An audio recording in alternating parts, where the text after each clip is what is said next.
नादिया गांव में एक झील है जो हर सुबह सूर्योदय के समय अपनी खूबसूरती से सभी को मोहित कर लेती है। पानी सोने की चादर की तरह चमकता है जो इसे देखने वाले सभी का मन खुश कर देता है।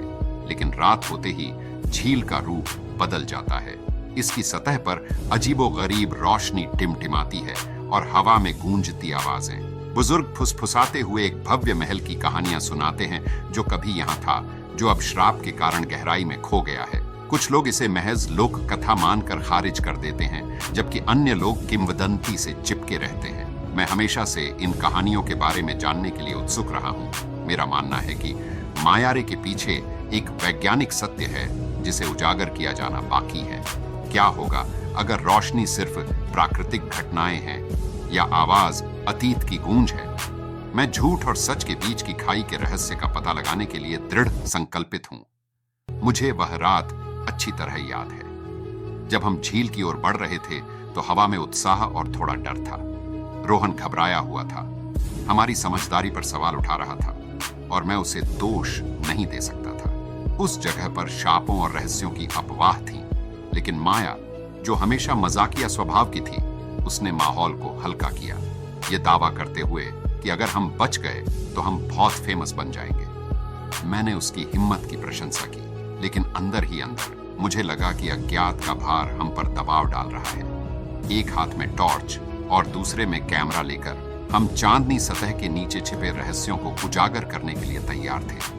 मुझे पता था कि हमें जो भी सामना करना पड़ेगा उसका सामना हमें मिलकर करना होगा और कोई भी चीज हमें सच्चाई का पता लगाने से नहीं रोक सकती थी। रात का समय था और झील के चारों ओर घना अंधेरा था।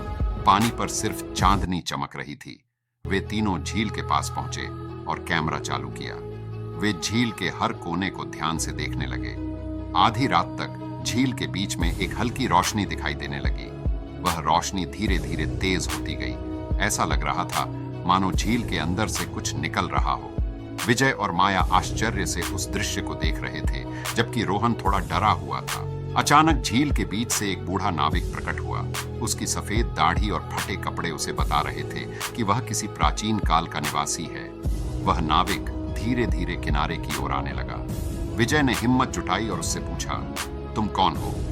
नाविक ने कहा, मैं इस झील का रक्षक हूं। सैकड़ों साल पहले इस झील के नीचे एक पूरा शहर था। उस शहर के लोग लालच और धोखे में पड़ गए, जिसके कारण यह शापित हो गया।